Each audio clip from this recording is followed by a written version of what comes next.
The lack of evidence and mounting indictments for so-called process crimes is really starting to refute the conspiracy theorists at CNN and MSNBC.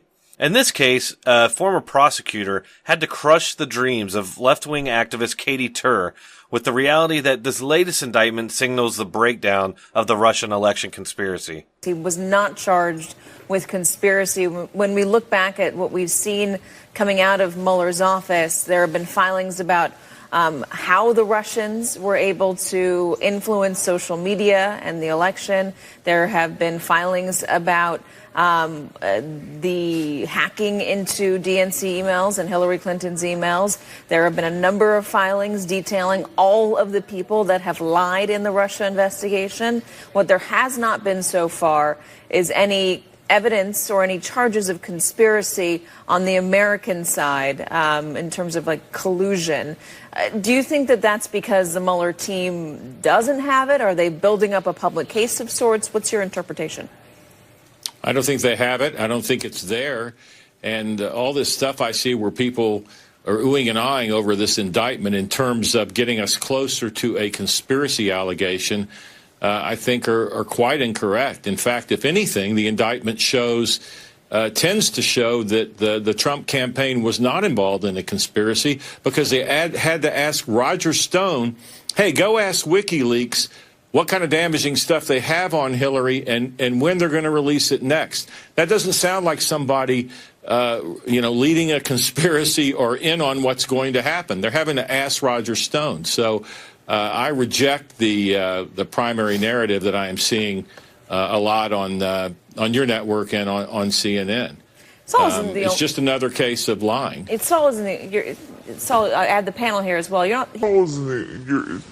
So I add the panel here as well. You're not. What is the?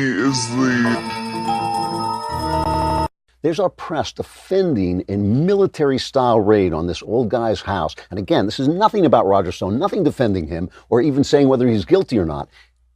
Defending this militaristic raid on the basis, we didn't want him to destroy any documents. Two armed agents could have walked in there and knocked on his door. And he says they were very polite once they got there. But still, it's absurd and it's obscene. But here's the other thing. Now listen to Stephanopoulos describe the indictment itself. Let's get right to what may be the most explosive paragraph in the indictment, right there on page 4.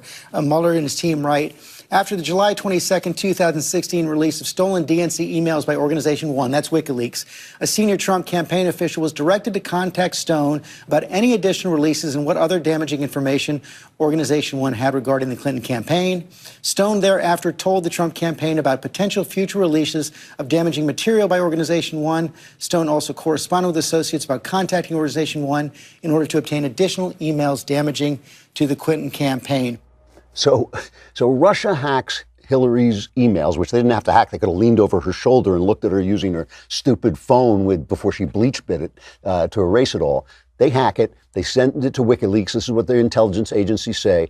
And the Trump campaign is calling this clown, Roger Stone, to find out what's in the WikiLeaks emails. And he says he didn't even know. He was just kind of trying to find out. So obviously the Trump campaign had no way of calling Putin. They had no way of they didn't know what the hell was going on. The entire indictment basically erases the purpose of the investigation. It's basically saying the Trump campaign was stumbling blind. Yeah, they were trying to use this information once it was out there to get at Hillary Clinton. That's perfectly fair, rough and tumble politics. But the fact that they had to call Roger Stone shows you that they weren't colluding with the Russians, or they would have known what was in there. They would have had back channels to find out. And Mueller knows they didn't know. Comey knows they didn't know.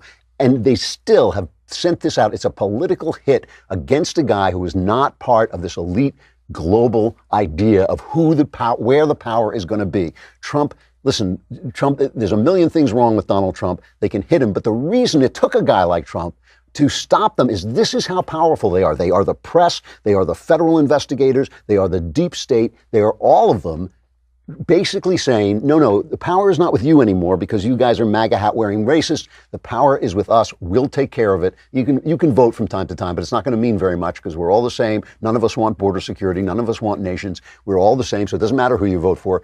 And Donald Trump comes along and ruins that, and they went after him, and the press is with the power. The press is supposed to be against the power. The press is supposed to be with against anyone who's abusing power, and they're not. And that's what's so dangerous about this particular moment.